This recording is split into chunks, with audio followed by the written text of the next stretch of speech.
Muy buenos días. Quiero agradecer a los organizadores de este evento la invitación para estar el día de hoy con todos ustedes. Es para mí un honor, un privilegio poder comparecer ante este auditorio. Como ya lo dijo el senador, nos indicaron que teníamos un tiempo de alrededor de 45 minutos para exponer, y digo esto para que no crean que soy abusivo por propia voluntad, sino que esos fueron los términos de la invitación. Leeré las siguientes notas. La izquierda mexicana es una izquierda implantada, poderosa, referente obligado de nuestra política. Gobierna y ha gobernado varios estados de la República. Su presencia en el Congreso hace mucho tiempo que dejó de ser testimonial y sus diagnósticos, propuestas e iniciativas coadyuvan a modelar el espacio público.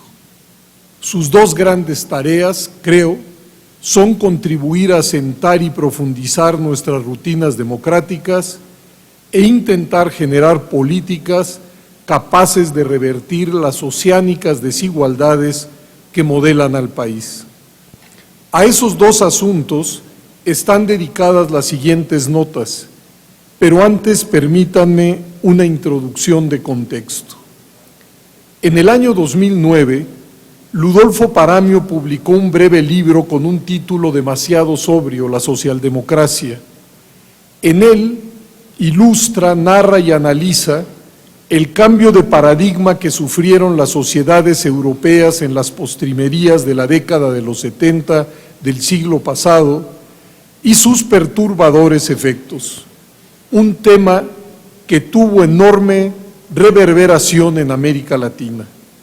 Los años dorados de la segunda posguerra habían estado marcados por un modelo de sociedad hegemonizado por la socialdemocracia que intentó y logró conjugar de manera eficiente los valores de la libertad y de la equidad.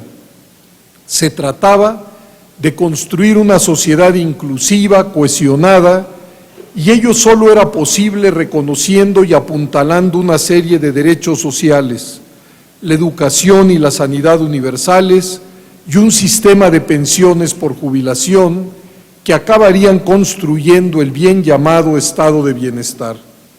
Se trató de un proceso en el que el principio de igualdad que preside todo régimen democrático impactó también a la economía y a la sociedad. Sin desconocer que el modelo llegó a sus propios límites y generó una serie de dificultades, estancamiento con inflación, Paramio subrayaba que se produjo también un cambio de valores entre las clases medias y las élites europeas que alimentó un ascenso imparable de la visión neoconservadora de la sociedad y la economía.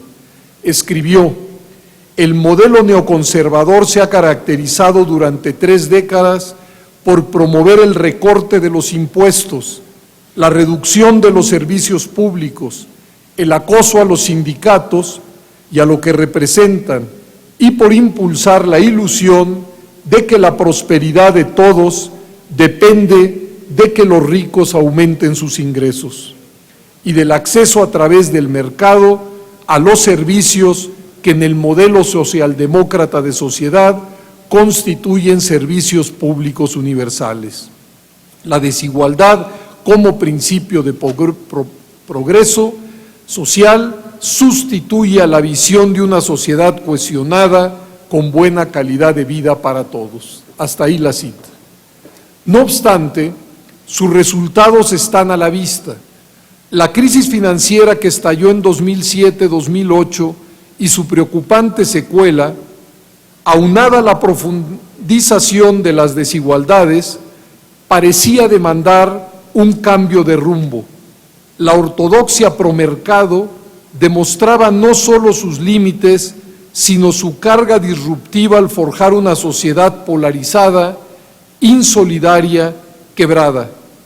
El estallido de la crisis ha hecho evidente la necesidad de volver a regular los mercados financieros, al tiempo que se revisen las políticas impositivas, sesgadas a favor de los que más tienen y el apuntalamiento de los servicios públicos universales. Adelantándose incluso a Tony Judt, Paramio escribió, lo vuelvo a citar: la alternativa socialdemócrata pasa por resaltar el papel del Estado como regulador para evitar el capitalismo de casino que ha conducido a la crisis actual, por la protección social y la defensa de los ingresos de los trabajadores y por la inversión pública para mejorar la infraestructura, la sanidad, la educación, como condiciones para el crecimiento de la prosperidad a mediano plazo. Por supuesto, defendiendo también la tradición de tolerancia y las libertades individuales que la socialdemocracia ha heredado del liberalismo. Para ello, era y es necesario volver a imaginar un modelo de vida en común. Un año después, apareció el libro de Tony Judt, Algo va mal, un alegato para recuperar el espíritu de la socialdemocracia que fue capaz, luego de la Segunda Guerra Mundial, de edificar los estados de bienestar. Se trataba de tomar nota y analizar las políticas que la reemplazaron a partir de los años 80, de la crisis de 2008, para intentar edificar una casa habitable para todos. Judt se centraba en la experiencia europea, sobre todo la inglesa, y en la norteamericana, pero creo que su ojo perspicaz puede ayudarnos a iluminar también nuestra realidad. ¿Por qué recuperar la tradición socialdemócrata? Judt contestaba: porque comparte con los liberales la defensa de la tolerancia religiosa y cultural, pero en la política pública cree en la posibilidad y en las ventajas de la acción colectiva para el bien común, propugna la tributación progresiva a fin de financiar los servicios públicos y otros bienes sociales que los individuos no pueden conseguir por sí solos, lo que implica un papel mayor para el Estado y el sector público. Judt navegaba contra un cierto sentido común imperante por casi 3 décadas, que vio en la intervención estatal un mal y en el mercado una fórmula natural de regulación social. Ese consenso no solo acarreó crecientes desigualdades, corrupción, privilegios que ocluyen las arterias de la democracia, sino que saltó por los aires con la aguda crisis del 2008, que puso en evidencia lo que el culto a la desregulación y a la pasividad del Estado podía generar. Lo cito: desde finales del siglo XIX hasta la década de 1970, las sociedades avanzadas de Occidente se volvieron cada vez menos desiguales. Gracias a la tributación progresiva, los subsidios del gobierno para los necesitados, la provisión de servicios sociales, las democracias modernas estaban desprendiendo de sus extremos de riqueza y pobreza. Pero a partir de los 80 se empezó a arrojar esa tradición por la borda. Hoy la desigualdad se ha hecho de nuevo extrema y genera desconfianza, patologías sociales y una especie de individualismo que se repliega de la política buscando soluciones de carácter egoísta. Escribía: nuestros sentimientos morales se han corrompido, nos hemos vuelto insensibles a los costes humanos de políticas sociales. Judt, sin falsa nostalgia, pintaba un elocuente cuadro del mundo que hemos perdido. Luego de la devastadora Segunda Guerra, de la experiencia del fascismo y la expansión del comunismo en el este de Europa, decía, casi todo el mundo temía las implicaciones de una vuelta al terror del pasado reciente y estaba dispuesto a limitar la libertad del mercado en nombre del interés público. No solo las izquierdas, sino incluso partidos de derecha compartían un cierto sentido común en la época. A la clase media educada se le ofreció la misma asistencia social y servicios públicos que a la población trabajadora y a los pobres: educación gratuita, atención médica barata o gratuita, pensiones públicas y seguro de desempleo. Se trataba de edificar un espacio inclusivo y para ello resultaba necesario la regulación del mercado y la construcción de prestaciones universales. Y eso era imposible sin la intervención del Estado, sin una tributación progresiva y sin una idea de comunidad por construir.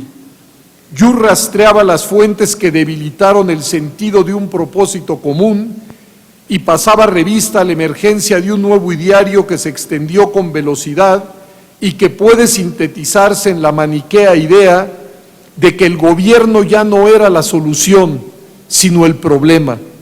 Era necesario replegar e incluso mantener fuera de la vida económica al Estado, y junto a esa noción avanzó un recetario como el siguiente: la tributación alta inhibe el crecimiento y la eficacia, la regulación gubernamental ahoga la iniciativa y el espíritu empresarial. Cuanto más pequeño es el Estado, más saludable es la sociedad. Al final, un culto al mercado y a lo privado y la pérdida de un propósito social articulado a través de servicios públicos, lo que construye sociedades escindidas, fragmentarias, insolidarias. Yu llamaba a recuperar una cierta pulsión de causa común a partir de una conversación pública renovada que fuera capaz de poner en el centro de la atención pública los grandes y graves problemas del bienestar, la equidad, la exclusión y las oportunidades. Volver a la cuestión social y a preguntarnos qué debe hacer el Estado para que las personas puedan vivir decentemente. Pensar al Estado de nuevo, sus agendas, compromisos y fórmulas de intervención, porque no se trata de convertirlo en una entidad discrecional, opresiva o caprichosa. No hay que ofertar futuros ideales, decía, sino aspirar a corregir gradualmente unas circunstancias insatisfactorias, desplegar una nueva política socialdemócrata como compromiso entre objetivos radicales y tradiciones liberales. Lástima que, como el propio Yu apuntaba, esa costumbre tiene escaso arraigo entre nosotros, en América Latina. México, creo, requiere construir su singular modelo socialdemócrata.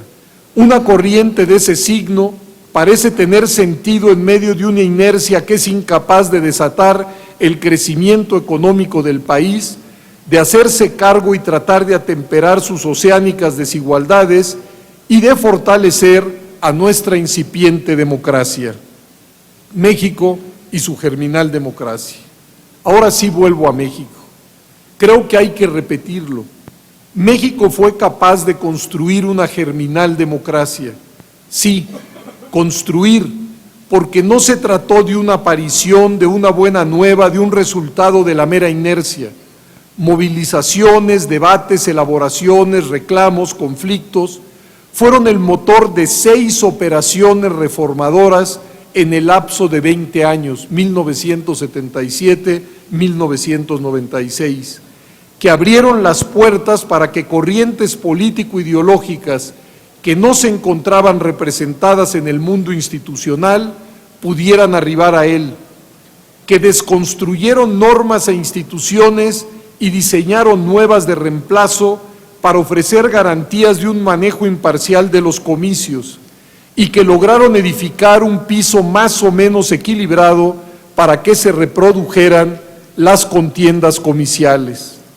Germinal, porque la democracia entre nosotros no tiene más de 20 años, para ser exactos 17, a pesar que desde el añejo oficialismo se decía que México era un país democrático y de la incomprensión extendida del proceso de transición democrática, lo cierto es que las normas, las instituciones, los partidos y la correlación de fuerzas que las sostienen son una relativa novedad en México.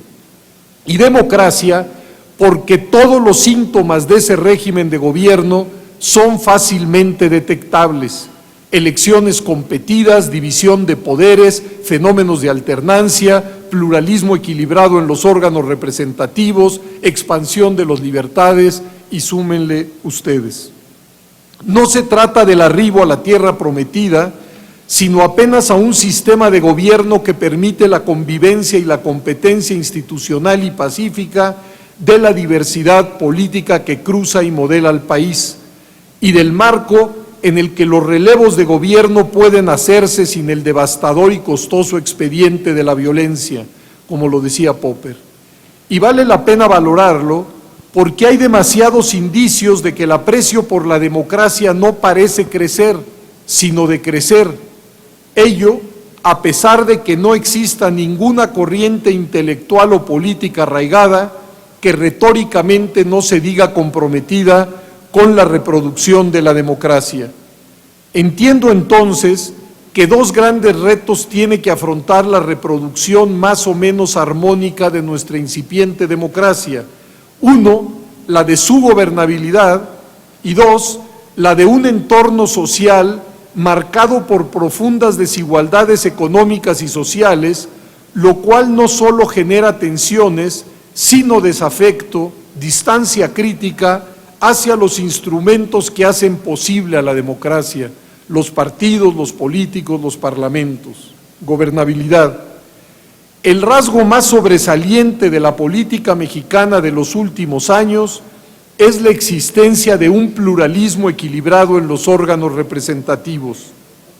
En particular, en el Congreso desde 1997 ningún partido ha logrado contar con la mayoría absoluta de los escaños de la Cámara de Diputados, y eso mismo pasa en el Senado desde el año 2000, y así será por lo menos hasta el año 2018 en esta última Cámara. Es la desembocadura más notoria y elocuente del proceso democratizador. Es producto no del azar y tampoco solamente de las fórmulas de traducción de votos en escaños, sino de una sociedad masiva, compleja, pero sobre todo diferenciada, que no cabe ni quiere hacerlo bajo el manto de una sola agrupación partidista. Por el contrario, una sociedad marcadamente desigual, en la que palpitan diversos intereses, sensibilidades, ideologías y prejuicios, encuentra, así sea de manera inexacta, en una pluralidad de partidos los referentes necesarios para identificarse o identificarse a medias. No se trata entonces de un fenómeno artificial, sino de la traducción de una sociedad diversa en una representación igualmente diversa. Esa nueva realidad nos ha enseñado que en ese sentido la democracia puede tener la necesidad de afrontar los problemas de gobernabilidad que naturalmente surgen de la expresión y la representación de la pluralidad política. Y entendemos por el momento por gobernabilidad la capacidad que tiene o no un gobierno para hacer prosperar sus iniciativas en el circuito de la representación. Es decir, estamos asumiendo el sentido más estrecho de la palabra. La inexistencia de mayorías absolutas en ambas cámaras hace tortuoso su funcionamiento y difíciles los acuerdos, y por ello surge la preocupación de cómo construir esa mayoría permanente que acompañe la gestión presidencial. Pero si la preocupación es legítima, algunas de las recetas que han circulado creo que no lo son. La fórmula para integrar la Cámara de Diputados incluso premia a la primera fuerza política hasta con un 8% más de asientos en relación a sus votos, pero como desde hace 6 legislaturas ningún partido ha logrado más del 42.2% de los sufragios, pues ninguno ha conseguido la tan deseada mayoría absoluta de representantes. Esa situación contrasta vivamente y para bien con las largas décadas de hegemonía de un solo partido. Recordemos que desde 1929, primero el PNR, luego el PRM y después el PRI, no solo contaron con mayorías absolutas en las dos cámaras, sino incluso con mayorías calificadas. Y en el caso del Senado, con el 100% de los escaños. No fue sino hasta 1988 que el PRI perdió la mayoría calificada en la Cámara de Diputados e ingresaron al Senado los primeros 4 legisladores de oposición. Pero ciertamente el pluralismo equilibrado instalado en el Congreso hace más difícil la toma de decisiones.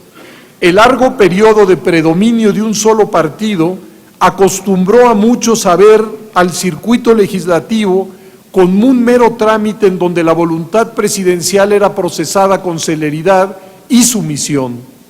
El presidente y su partido tenían los votos suficientes en el Congreso para hacer que sus iniciativas se aprobaran en forma expedita, y ello cambió de manera radical a partir, repito, de 97-2000.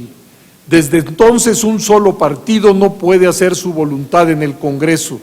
Desde entonces fue necesario hablar, escuchar, negociar, acordar, si se quería sacar adelante cualquier iniciativa. Desde entonces resulta más tortuoso, lento, difícil aprobar una reforma constitucional o legal, nombrar una comisión, establecer el orden del día, dar por buena la ley de ingresos u ofrecer vía franja el presupuesto. Y entonces, en estas circunstancias, surgió la añoranza. Una fuerte ola de opinión conservadora se desató. Cito: el equilibrio de fuerzas complica demasiado la gobernabilidad. Así no se puede, el Congreso es lento, incapaz, se encuentra atorado. Requerimos de una mayoría que haga eficiente la gestión de las cámaras, que el que gane, gane y pueda realizar su proyecto sin estorbosos obstáculos. Y esa corriente desencantada, presurosa y nostálgica empezó a idear y a proponer fórmulas para transformar a una mayoría relativa de votos en una mayoría absoluta de escaños. Total, en aras de la eficiencia y la velocidad, la ley podía retocar la voluntad de los ciudadanos expresada en las urnas y concederle a quien más votos obtuviera la mayoría absoluta de los asientos. No importaba que con ello se trastocara la voluntad popular, no importaba que como por arte de magia una minoría, la más grande, se convirtiera en mayoría y el conjunto de las minorías que sumaban la mayoría de los votos se volvieran en conjunto minoría. De lo que se trataba era de inyectarles eficiencia, eficacia, rapidez, agilidad, decían, a un Congreso trabado. No se trataba de una reacción marginal. Concurrieron académicos destacados, periodistas serios e incluso el actual presidente de la República se hizo eco de esa aspiración restauradora. Y no faltaron las fórmulas ingeniosas: reintroducir una cláusula de gobernabilidad, permitir que el porcentaje de votos totales se pudiera aplicar en la pista plurinominal sin tomar en cuenta el número de escaños alcanzados en la uninominal, suprimir o reducir el número de diputados plurinominales. En fin, fórmulas para construir una mayoría artificial hay muchas y variadas.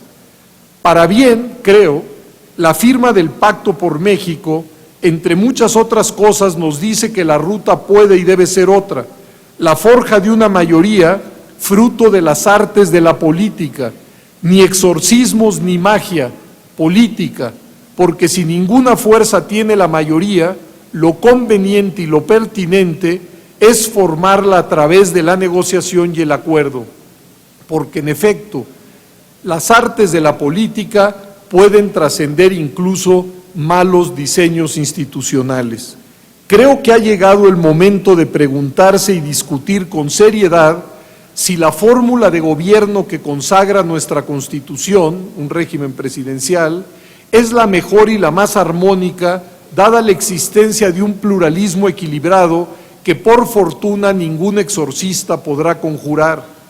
La fórmula presidencial supone que el Congreso y el titular del Ejecutivo emergen de procesos electorales independientes, aunque se celebren el mismo día, de tal suerte que resulta natural un gobierno de minoría, es decir, un presidente que no cuenta con el respaldo suficiente en el Congreso.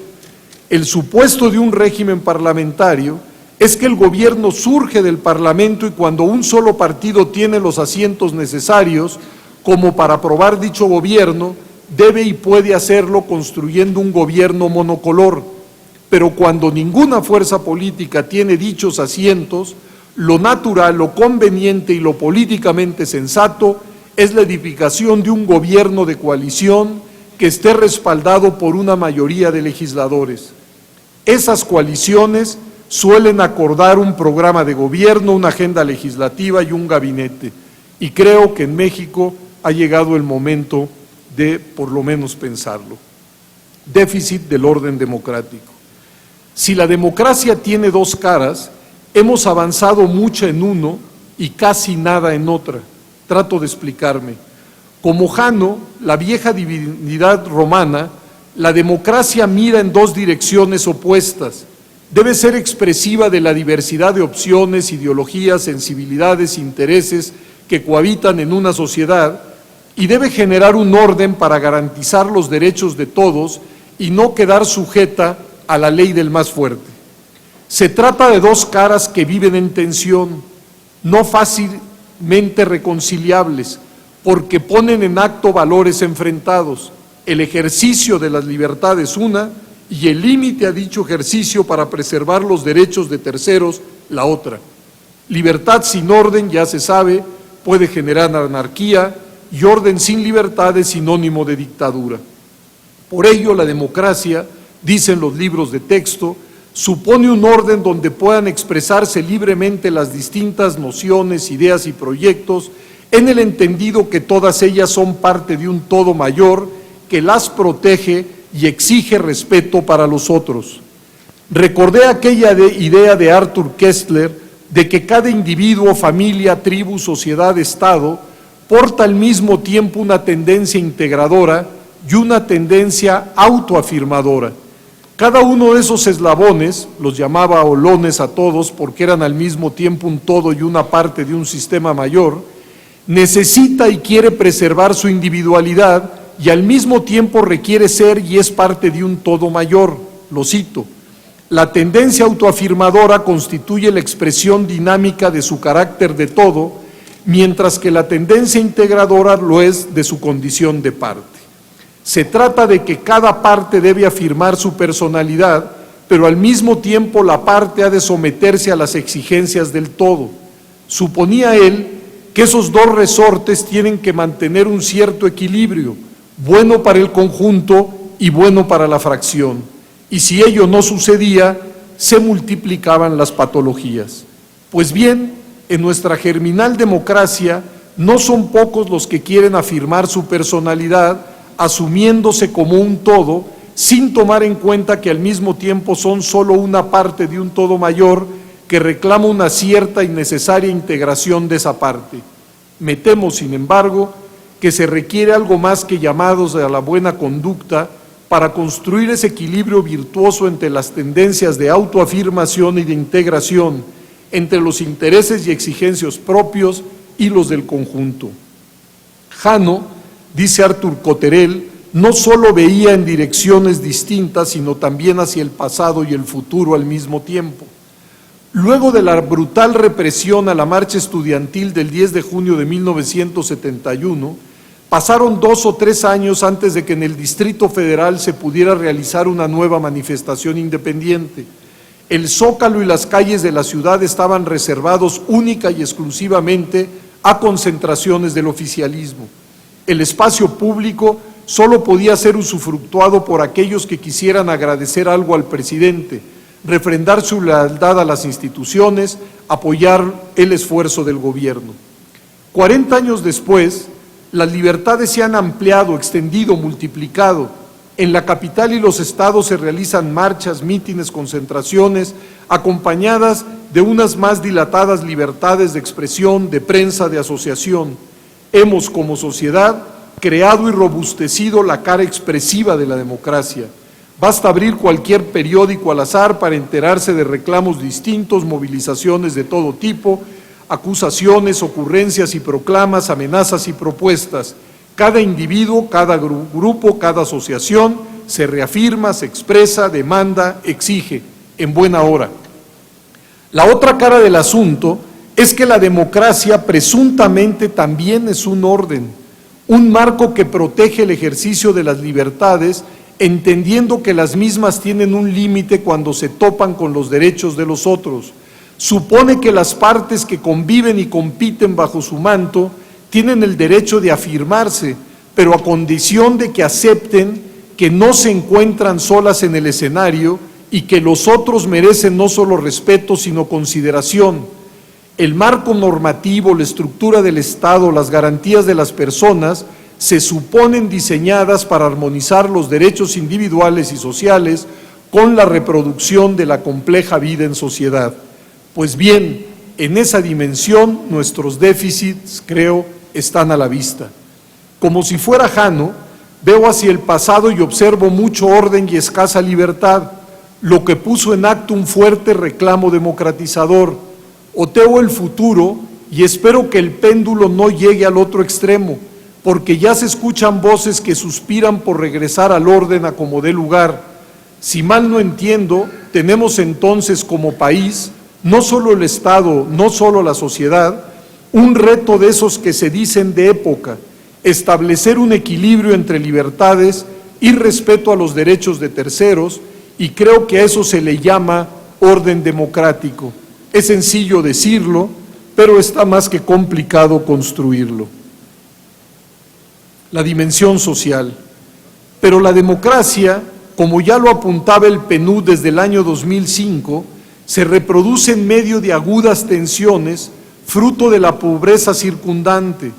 Los datos agregados más sobresalientes del siempre relevante análisis y medición de la pobreza que cada 2 años presenta el Coneval son que la población en situación de pobreza pasó de 2010 a 2012 del 46.1% de la población al 45.5%, una disminución minúscula en términos relativos, y de 52.8 millones de personas a 53.3, un incremento pequeño en términos absolutos.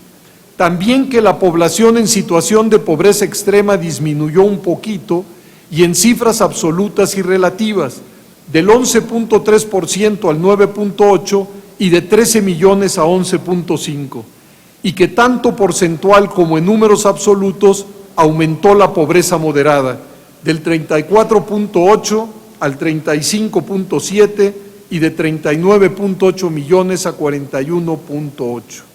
El informe permite detectar las oscilaciones en los diferentes estados e incluye innovaciones como la situación de las personas con alguna discapacidad física o mental, y creo que debería ser un insumo obligado para políticos, académicos, periodistas e incluso para el hombre de la calle. Pero como bien dijo incluso el secretario de Hacienda en su momento, si el campo de visión se abre a los últimos 20 años, aparece una inamovilidad de los niveles de pobreza que debería ser el eje de una preocupación multiplicada que diera paso a un conjunto de políticas capaces de revertir tan drástico escenario. Cierto que las 2 grandes crisis económicas, 94, 95 y 2008, mucho pueden explicar. Cierto que la falta de crecimiento económico es otra variable que influye de manera significativa.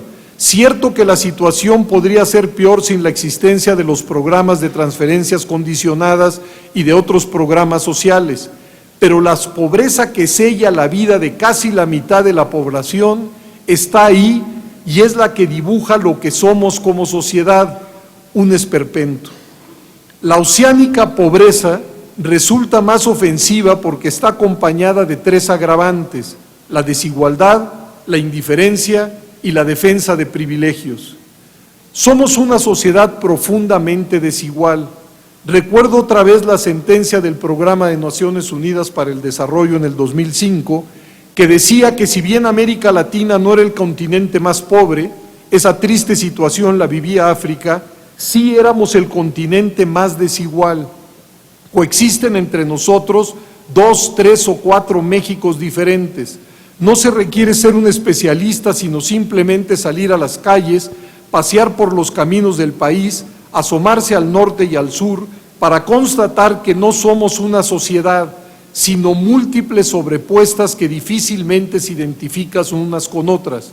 Los niveles de desigualdad son tales que resulta casi imposible referirse a un nosotros inclusivo, y la pobreza en contraste con la riqueza, con la concentración de la misma, se vuelve o debería volverse más escandalosa. 2. El informe de Coneval, además de sus virtudes intrínsecas, tiene una derivada. Durante 2, 3 o 4 días, los diarios, las radiodifusoras y la televisión hablan sobre la pobreza y la documentan. No está mal, pero una vez más, con el lento paso de los días, el tema vuelve a evaporarse, a disolverse lentamente en medio del ruido ambiental. Lo que debería ser un asunto estelar y permanente de la política mexicana, una discusión seria y extensa sobre los resultados que se publicitan, motivo de seguimiento y preocupación, plataforma para remar contra lo que quizás sea el rasgo más preocupante de la realidad nacional, una vez más se convierte en flor de un día. Somos como sociedad y como sociedad política insensibles. No existen los resortes necesarios para activar voluntades colectivas, políticas de gobierno ambiciosas, iniciativas de organización no gubernamentales. Lo cierto es que la medición de la evaluación de la pobreza no produce los ecos permanentes que debería. Quizá la razón más profunda sea que la desigualdad es ancestral, no se inventó ayer ni antier. Las décadas y los siglos pasan y parece inconmovible, y por supuesto nos hemos acostumbrado. No conmueve, no indigna, no moviliza. Y la defensa de privilegios. La pobreza, además, no sería tan agresiva si no se reprodujera en un mar de privilegios que no se asumen como tales. Apenas se anunció una eventual reforma fiscal que eventualmente podía gravar más a quienes más tienen y saltó, cito, la alerta por el golpe del ISR a la economía. ¿Qué se encontraba bajo ese título? La advertencia de un senador del PAN de que elevar la tasa del ISR a las personas de mayores ingresos podía afectar gravemente la actividad económica.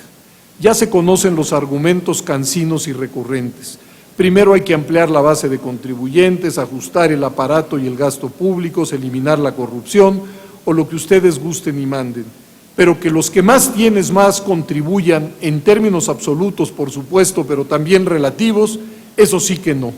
Los pobres pueden ser 53.3 millones, pero nadie está dispuesto a renunciar a sus privilegios. El problema para la reproducción de la democracia es que esos 53 millones de personas tendencialmente no solo guardan una distancia crítica en relación a la democracia, sino que difícilmente pueden convertirse en ciudadanos dignos de ese nombre, porque la noción de ciudadanía supone sujetos capaces de apropiarse y ejercer sus derechos, y para ello es necesaria una base mínimo de satisfactores materiales y bienes culturales, de los que normalmente los más pobres están excluidos. Recuérdese a Guillermo O'Donnell y su caracterización de las democracias latinoamericanas como democracias de baja intensidad y más bien delegativas. Termino. Hay que fortalecer lo público. Para intentar revertir la pobreza y atemperar las desigualdades, estamos obligados a repensar y revalorar lo público. Permítanme un ejemplo que creo elocuente. El automóvil fue un gran invento y es hoy expresión de modernidad. Aceleró el transporte, multiplicó los grados de libertad de las personas, fortaleció el individualismo. Intentar erradicarlo sería una tontería, pero su propio éxito, su multiplicación acelerada, ha generado un enorme cuello de botella. Lo que ofreció velocidad y eficiencia, hoy entrega lentitud y neurosis, de tal suerte que su expansión no puede ser hacia el infinito, porque acaba saturando las vialidades y taponando la comunicación. En cualquier ciudad que se respete, la apuesta fundamental es por un servicio de transporte público, y si éste funciona de manera correcta, puntual, eficiente, si sus operadores son respetuosos, sus interiores limpios, sus lugares de abordaje accesibles, los camiones, los vagones del metro, los trenes se convierten en espacio de encuentro y coexistencia de los miembros de una sociedad. Si por el contrario el transporte público es abandonado, si no se le proporcionan los insumos necesarios para su modernización, si las unidades se encuentran descuidadas, si sus conductores están subcapacitados, entonces las fórmulas de transporte se acabarán escindiendo. De un lado, quienes cuenten con recursos suficientes utilizarán sus propios carros y los pobres estarán condenados a utilizar un medio de transporte colectivo indigno. El transporte acaba así escindiendo más a una sociedad de por sí escindida. No es la causa de esa escisión, pero contribuye a perpetuarla. No es una historia lejana, transcurre ante nuestros ojos, pero vale la pena reparar en ella porque expresa de manera elocuente la importancia social que tiene el reforzamiento de los espacios e instituciones públicas. Si los instrumentos que cada individuo pueda llegar se van a definir las relaciones sociales, cosecharemos espacios polarizados. Y si por el contrario somos capaces de construir instituciones donde converja la inmensa mayoría de los ciudadanos, entonces quizá contemos con una sociedad medianamente integrada, con un sentido de inclusión, capaz de edificar un nosotros que nos abarque a todos. Quizá los dos circuitos fundamentales para lograr eso sean la educación y la salud. Sistemas públicos universales y de calidad en esas materias ayudan a construir un piso común, un sentido de pertenencia. No hablo de suprimir a las instituciones privadas que en mucho pueden contribuir en esos terrenos, pero lo fundamental, por ser lo elemental, sería la edificación de sólidos sistemas universales públicos. Termino. El fortalecimiento de nuestra incipiente democracia pasa hoy por la necesidad de construir un contexto socioeconómico que la sostenga.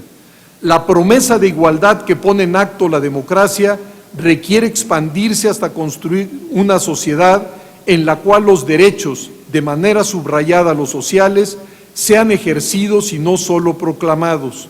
Una sociedad donde las desigualdades no sean lo abismales que hoy son, una convivencia que permita la edificación de un nosotros incluyente, una economía en crecimiento que reparta sus frutos de manera equilibrada, serán quizá los mejores soportes para una reproducción medianamente armónica, no solo de la democracia, sino de la vida social toda. Muchas gracias.